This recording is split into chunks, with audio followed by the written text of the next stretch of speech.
మార్కండేయ మహర్షి ఆయన చిరంజీవి. మార్కండేయ మహర్షి అంటే యుగ యుగ యుగాలుగా ఆయన ఉన్నాడు, ఎప్పటి నుంచో ఉన్నాడు, కృతయుగం నుంచి ఉన్నాడు మార్కండేయ మహర్షి. ఆయన బ్రహ్మదేవుడి దగ్గరికి వెళ్ళాడు ఒక రోజు. ఇవన్నీ అనేక దివ్య లోకాలు. మనం ఈ ఊరు నుంచి ఆ ఊరికి వెళ్ళడానికే మనకు ఒక వాహనం కావాలి, శక్తి అంతంత మాత్రం ఉంటుంది. కానీ ఇలా ఈ అనేక బ్రహ్మాండాలలో ఎన్నో లోకాలు ఉన్నాయి. అనేక అనంత వీర్యస్య శ్రీమద్ ఆదినారాయణస్య అచింత్య అపరిమిత శక్త్యా భ్రయమానస్య మహాజలౌఘ మధ్యే. ఈ మహాజలము మనకు మొత్తము ప్రపంచంలో 3 వంతులు జలమే ఉన్నది. అందులో ఒక గోళము భూమి, ఇందులో తేలుతూ ఉన్నది భూమి, తిరుగుతూ ఉన్నది భూమి. ఇందులో మనం ఉన్నాం, మనకు భూమే మొత్తం తెలియదు. అటువంటి భూమిలో ఒక భాగంలో ఉన్నాం.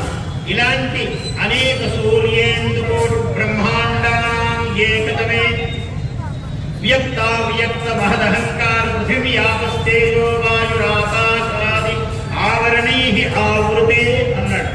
ఈ మన కనపడే సూర్యుడు, చంద్రుడు ఇలాంటి గోళాలు కోటి కోటి ఉన్నాయి. అనేక కోట్ల గోళములు.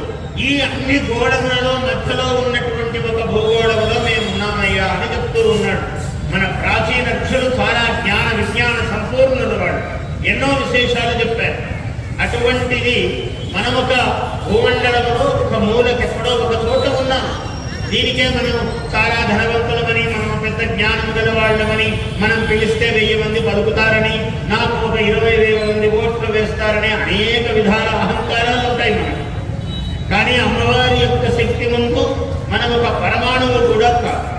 ఆ తత్వము తెలుసుకోవడానికే మనము అటువంటి బ్రహ్మ జ్ఞానము అంటారు దీన్ని. బ్రహ్మ అంటే వేదము, బ్రహ్మ అంటే భగవంతుడు. ఈ బ్రహ్మ జ్ఞానము మనకు రావాలి అంటే ఎవరి పరిధిలో వాళ్ళు పూజ, పురస్కారము, తపస్సు, యజ్ఞము, జ్ఞానము, దానము, ధర్మము ఇవన్నీ మనల్ని ఉద్ధరిస్తాయి. ఇది మన దేశంలో అనూచానంగా వస్తున్నటువంటి విధానం. Please subscribe to our YouTube channel. Like and share this video.